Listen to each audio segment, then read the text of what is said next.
Good morning students. आज संस्कृत व्याकरण के अंतर्गत हम लोग कारक प्रकरण यानी कारकम जो कि आपके सिलेबस में दिया हुआ है उसके बारे में हम लोग अध्ययन करेंगे। तो आइए देखते हैं कि कारक होता क्या है। ध्यानपूर्वक देखिएगा, ठीक है। क्रियायाः प्रत्यक्ष संबंधम कारकम भवति। तो क्रियाया यानी क्रिया मतलब कर्ता का क्रिया के साथ जो प्रत्यक्ष संबंध होता है उसे ही कारक कहते हैं, ठीक है। यहां लिखा है क्रियायाः प्रत्यक्ष संबंधम कारकम भवति, यानी कर्ता का क्रिया के साथ जो प्रत्यक्ष संबंध होता है उसे कारक कहते हैं, ठीक है। मूलतः षट कारकाणि भवन्ति, ठीक है। संस्कृत में मूल रूप से मुख्य रूप से 6 कारक होते हैं।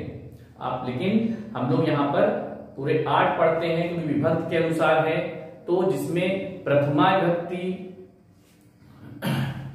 यहाँ से प्रथमा विभक्ति, द्वितीया, तृतीया, चतुर्थी, पंचमी, षष्ठी, सप्तमी और संबोधन, यह 8 विभक्तियां हम लोग पढ़ते हैं। लेकिन जो कारक होता है वह मुख्य रूप से 6 होते हैं, ठीक है। जिसमें कर्ता कारक, कर्म कारक, करण कारक, संप्रदान कारक, अपादान कारक, अधिकरण कारक, यह मुख्य रूप से 6 कारक होते हैं।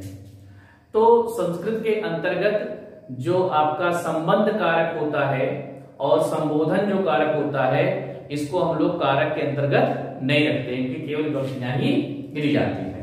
क्लियर?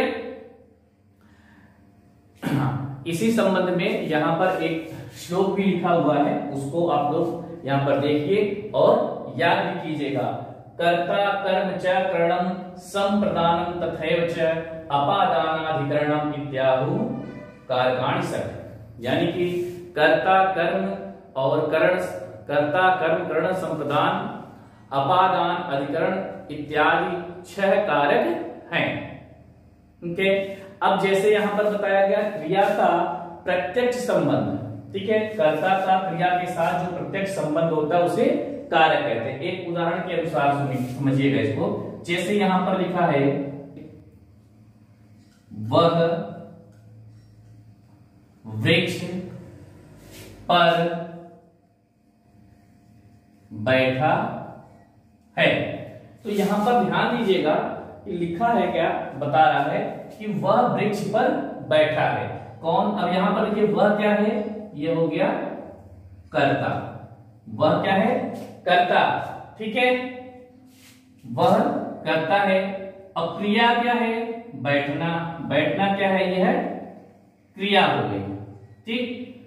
तो कर्ता बैठा है, ठीक है। वह बैठा है कहां पर? तो अब जो पर है यह क्या है? कारक है। यह जो है सीधा उससे संबंध से जोड़ रहा है कि वृक्ष पर बैठा है। वह क्या है? वृक्ष पर। यहां पर देखिएगा किस पे बैठा? वृक्ष पर बैठा है, यानी क्रिया का सीधा संबंध बता रहा है। किस पर बैठा है? वृक्ष पर बैठा है, ठीक है। इसलिए पर यहां पर कारक हो गया। तो अतः हम कह सकते हैं कि कर्ता का क्रिया के साथ जो प्रत्यक्ष संबंध होता है उसे हम कारक कहते हैं। आप लोग इसमें अभी जो कारक पढ़े, 6 कारक मूल रूप से दिए हैं। आइए देखते हैं कि यह 6 कारक विभक्ति और उसके चिन्ह किस प्रकार से हैं, हम इसे जानते हैं।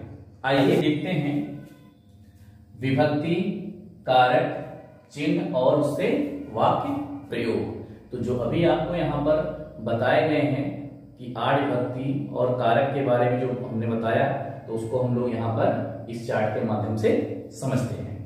सबसे पहले अगर हम बात करते हैं तो प्रथमा विभक्ति, जिसका कारक क्या होता है? कर्ता कारक होता है। चिन्ह यहाँ पर जो प्रयोग होता है ने, और वाक्य प्रयोग बालकः पठति। बालकः पठति मतलब बालक पढ़ता है, ठीक है। बालक पढ़ता है, यहाँ पे स्वतंत्र कर्ता होता है, इसलिए यहाँ पे आपको ने नहीं दिखाई दे रहा है, ठीक है। तो बालक पढ़ता है। ने जो है क्रिया के करने वालों को ही कर्ता कहते हैं, इसीलिए कर्ता कारक है। क्रिया का कार्य कौन कर रहा है? बालक कर रहा है, इसलिए यहाँ पर कर्ता कारक का प्रयोग होगा। इसका चिन्ह होता है ने। जैसे अगर हम बात करते हैं, मान लो एक और उदाहरण लेते हैं, राम ने रावण को मारा, तो राम किसने मारा? राम ने, चिन्ह क्या लग गया? ने। ठीक। बालक पठति, बालक पढ़ता है, यानी बालक ने पढ़ा है ना। यहाँ पर देखिए भाव जो है वह छुपे रूप से यहाँ पर है। ओके, तो बालक ने पढ़ा है। ठीक है, बालका पढ़ती, बालक चाहे बालक पढ़ता है या फिर बालक ने, तो ने चिन्ह जो है यहाँ पर छिपा हुआ है। ओके, अगला देखिए द्वितीय विभक्ति कर्म कारक, चिन्ह इसका है को। ठीक है, यहां पर होगा क्या? जो एक वाक्य प्रयोग देखिए, बालकः पुस्तकम पठति, तो बालक पुस्तक पढ़ता है, बालक पुस्तक पढ़ता है अर्थात बालक पुस्तक को पढ़ता है। ठीक, यहां पर को चिन्ह जो है छिपा हुआ है, तो बालक पुस्तक को पढ़ता है। ओके, आगे देखिए तृतीय विभक्ति करण कारक, इसका जो चिन्ह होगा से द्वारा। क्या है? से द्वारा। अब यहां पर वाक्य प्रयोग के माध्यम से देखें, सह कलमेन लिखत, वह कलम से लिखता है। अगला देखिए चतुर्थी विभक्ति संप्रदान कारक है, इसका जो चिन्ह है के लिए, यहां पर के लिए। अब एक उदाहरण देखिएगा, बालकः निर्धनाय धनम ददाति। ठीक, बालक बालक निर्धनाय, निर्धन को धन देता है, तो बालक निर्धन को धन देता है। ठीक, तो निर्धन को धन देता है या निर्धन के लिए धन, जो धन है वह को के लिए इसका चिन्ह होता है। ठीक है, अब यहाँ पर क्या के लिए, निर्धन के लिए धन देता है, निर्धन को देता है, दोनों में भाव एक होता है। ओके, आइए देखते हैं पंचमी विभक्ति अपादान कारक है, यहां पर का चिन्ह से है, लेकिन विच्छेद होने पर ध्यान दीजिएगा, तृतीय विभक्ति करण कारक में भी से आता है और पंचमी विभक्ति यानी अपादान कारक में भी से का प्रयोग होता है, लेकिन दोनों में अंतर यह है, यहाँ कोई माध्यम होता है किसी के द्वारा, जैसे सह कलमेन लिखत, वह कलम से लिखता है, तो कलमेन आया, कलमेन लिखने तो कलम से लिखता है, से आया, लेकिन यहाँ विच्छेद यानी अलग होने की दशा में से का प्रयोग जब होता है तो उसे अपादान कारक कहते हैं। जैसे वृक्षात पत्राणि पतन्ति, वृक्ष से पत्ते गिरते हैं, तो वृक्ष से पत्ते गिरते हैं इसका मतलब वृक्ष से वह अलग हो रहे हैं। ठीक है, तो अलग होने की दशा में पंचमी विभक्ति का प्रयोग यानी अपादान कारक होता है। ओके, आइए देखते हैं षष्ठी विभक्ति। षष्ठी विभक्ति संबंध कारक, इसका जो चिन्ह होगा वह है का, की, के, रा, री, रे। ठीक, अब यहां पर उदाहरण देखिएगा, सह रामस्य भ्राता अस्ति, वह राम का भाई है, यहाँ पे का चिन्ह आ गया, वह राम का भाई है। संबंध भी बता रहा है, ध्यान दीजिएगा, संबंध कारक संबंध बता रहा है, क्या कह रहा है, वह राम का भाई है। क्लियर। सप्तमी विभक्ति अधिकरण कारक, इसका जो चिन्ह होता है वह होगा में पर। ठीक, अब देखिए उदाहरण, खगाः वृक्षे वसंती, खगा मतलब पक्षी।